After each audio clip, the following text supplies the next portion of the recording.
it's interesting to think of it at this time because we're like, I feel like we are here to lift this up, this kind of reality, to kind of recognize all the emotions that you're talking about and all the sensations so we can um, remember who we really are or understand ourselves deeper so we can make the changes that are more supportive to like what we really want to do in our life. And I feel that once I sat with that and recognized like that true nature and the feeling and the awareness of like you said, pure awareness or God, it's kind of freeing, and you feel so much more empowered to like kind of create what you really want to create instead of feeling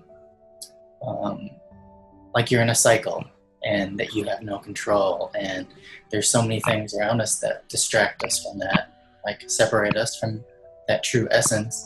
And I think what you're doing is so interesting because you're like, I almost call it like art of love. It's like unconditional love, but there's like a lot of insight and a lot of compassion that you have to do in order to sit with someone like that. And you have to definitely be patient. And I think there's like a really beautiful art to it that I think you're doing in a really cool way. It's like Louise's way, and I feel like your energy is so patient and kind and soothing, where I feel like that is really rare in a lot of people in the world. So I think it's really interesting how you're able to travel and do this and work with all these people to remember or reconnect to themselves that way. Yeah, I mean, for me it doesn't even feel like I'm creating anything. Yeah. Like, I love to look at this concept of I, because if we look closely, then what we really discover is that there is no I. I is only a thought, and there is only pure awareness experiencing the thoughts and the sensations. And we go through our whole lives believing this story that I'm creating my life, and that itself is a thought. And if we look for the I, what is this I that is creating? It actually can't be found. It's like an illusion. It's the grand illusion of believing that there's a separate self there. And to look at that can be quite scary, actually, because we build our whole lives around this sense of self, that I'm here, I have a purpose, I have a mission, I have something important to do, I'm good. For some people it's positively oriented, and some people it's negative. So some people can take on a kind of victim role. Everybody's against me, I have no worth, I have no value, I have no gifts. And there's identification with this story. And others take on an identity. I'm here to save the planet, I'm here to do great things, I'm amazing. And then there's all kinds of stories in between. But all of these stories are just stories and thoughts. And when we really let go of that, it's like the ground's pulled from under our feet, like, wow, so what is left? Who am I actually? What is the meaning of life? What is the point of all this? And there's the recognition that there's only pure awareness. And some people think that if they let go of all that story, then how is life gonna function? How will I function? I'll just be sat being as awareness in lotus position all day, and I won't have any purpose. But actually it's that we start to interact with this physical interface of life in a different way. And when we're moving through life from the mind and the stories and the thoughts, then we're only able to interact at that level of consciousness, which is quite limited. And when we surrender all of that and just open and allow the divine to move through us by recognizing there is no I, there is only God here, then life happens by itself, and feeling comes to move a certain way, to do something. And it's like we have to give up the control. We have to give up everything we believe in, everything we think is right or wrong. And it's almost like handing over the power to our true self rather than our limited ego self. Mm. So this is one of the biggest shifts that can happen on the spiritual journey, just to totally let go. And this is what I invite people to do when I say just stop everything. Put down all your thoughts. Put down everything you believe in, everything you think is right or wrong, everything you think should happen in the future, everything you want to happen, everything that has happened in your life so far, all thoughts. Just let it all go. What remains? And only awareness is here. Once you find that people get to that place, in your meetings and your sessions? Well, there's nowhere to get to, right? Because when they let everything go, then there's a recognition that we are that, and it's here. Mm-hmm.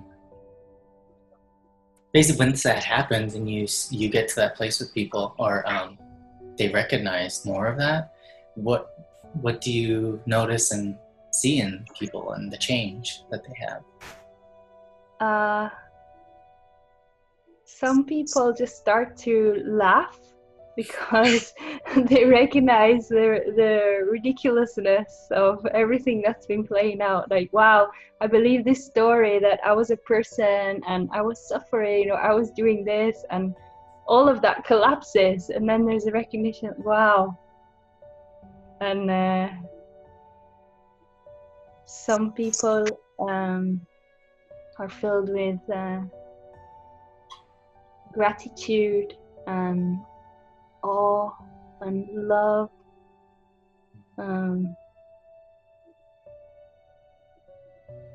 And what I noticed in everybody that opens to this is that there's more presence in the system. There's more quietness, more silence. And when we move through life from this presence, we embody it, and it moves in everything we do, and it affects everything around us. And really, it's not doing anything, it's just happening by itself. And we just allow it to happen just by being. And you also do this in groups too, right? Not just individual, or? Yeah, I love to do the group events because it's so powerful when a group of us sit together and open to being. You can feel the energy in the room change, and it's a kind of strong vibration in the room, like a field is generated, and that can be very powerful. To sit in that field, it's like it affects our physical body, it affects us on a cellular level, on an energetic level, and a lot of magic can happen in that field, so it's very exciting. Right. And I always have this energy that I feel like when I'm more in that presence and more in that state, like especially meditation, where you're kind of like your thoughts just go away and you're just sitting there. It's like you said, you get this, you're open to more of this divine energy, and I feel that's like one of the most beautiful and amazing things you can feel. And I think it's when you first feel that, like my first experience of that, I was meditating, and when it happened, I felt like a warm hug behind me. Like I just felt like something was like hugging me, and it was amazing because it's like you can't prove it. There's no physical thing hugging me, but like I felt it, and it's cool to think that, that's who we really are. And we are accessing that when we're in that state of, with no thoughts about like what we should be doing or what I am. It's just like allowing that to come in. And when it does, it's like, that's what I want more people to experience and understand about themselves, because a lot of people talk about like this new earth and this energy coming in that's going to just automatically like get people there. And I'm like, the more and more I work with people and talk about this, it's like, you have to do this work. You can't just expect something to just happen and put you there.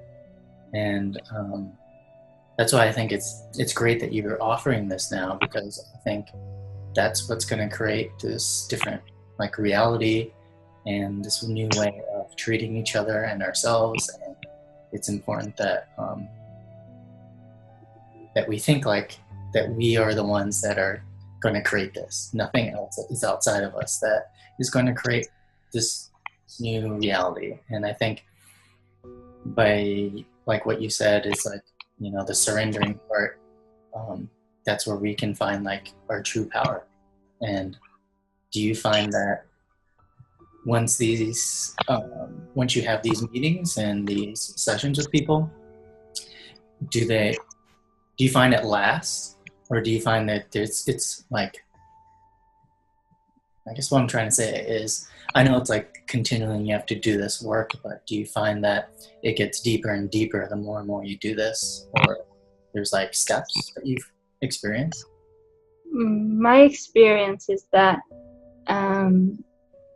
it's infinite. There's just an opening to more love and more peace, and it seems unending. And the more I fall in love with it, the more I want to open to it and experience that. And I wouldn't even call it work, because even that seems like you have to do something. Mm-hmm. And it sounds so difficult and challenging. So really, non-doing and just being is the work. Mm-hmm. And I noticed that it's like people don't even choose this. They don't choose this path. It's like the path seems to choose us. And there can be people working in finance and the corporate world, and for some explained reason, they'll start to have an opening and become interested in spirituality. Mm-hmm. And then there's people that have spent years and years on the path of spirituality, and actually no transformation is happening, because there's a kind of trap in the path of spirituality, which is where a disidentification happens from the previous life of the belief system of who I am, and then a new one is taken on. So I'm a spiritual person now. Some people say I'm a light worker. I am an indigo child. And there's total identification with this role and this person. And it's actually no different. So transformation oftentimes doesn't happen if that identification is in place. And the true transformation happens when we recognize our true nature beyond all roles, beyond all beliefs of who we are. And we just surrender to simply being and allowing.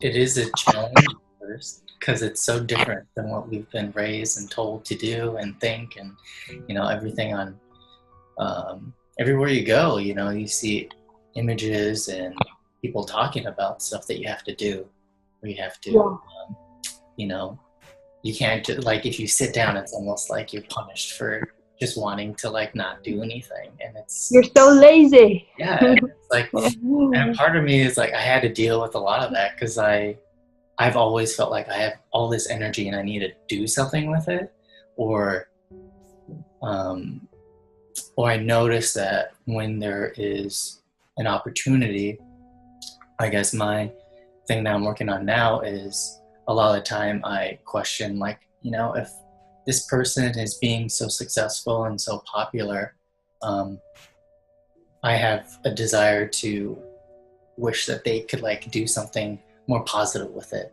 Yeah, it's incredibly frustrating if we want other people to change. And my experience is that wanting other people to change is like banging your head on a wall. It just gives you a sore head. And with the understanding that everyone is doing their best from where they're at in their life, on their journey, in their experience, then it allows us to feel deep compassion for them. And we know that their true nature actually is awareness, and it's the same as our true nature. We are one. There's no separation. And in a lot of people, there's unconscious patterns playing out, and that's running the show. So they're not moving in life as their true self. They're moving in life from the unconscious patterns. And we can't force them to see these things if they're not ready. It's like if we look in nature, we see some beautiful flowers that are fully open and smell so delicious, and they're the most beautiful ones in the field. But there are also flowers that are even seeds under the ground, some that are tiny root shoots, some that are growing, some with buds closed, and it's all just different stages of nature. And human consciousness is the same. Everybody is just at a different stage in their consciousness, and we can't take a flower with its bud closed and force it to open and smell beautiful. Why is your bud closed? No, you could be beautiful flower in the field right now. Everyone could see your beautiful colors, but you're just closed and ugly like this. Then we just get stressed. So just understand they're on their journey, and in the right moment that bud will start to open and flower and blossom. And to have compassion for them is actually more supportive for their process and also for our own health, rather than just feeling stressed and frustrated with the whole world that's not behaving how we want them to behave. Yeah, because you make a great point. It's like we're all this particle or fragment of source, or like we're all our each individual awareness, but collectively we're one. We're just having our own journey and our own role in an expression of that. And I feel that once we all recognize that, that's like oneness. It's that connection. And we don't even need the others to recognize that, just to recognize it for ourselves and experience. Right. When we look at each other, like there's no Louise and there's no Billy, there's no you and there's no me, there's only awareness looking back at itself, and to connect with people and meet in this way from the deep space as awareness. It's so nourishing and so beautiful, where we can just be totally authentic and be ourselves, and we don't have to impress each other. We don't want anything from each other or need anything. We just meet fully in the moment. It's so beautiful. And I love your visual of nature, because I think that's exactly it. We're all growing in our own way.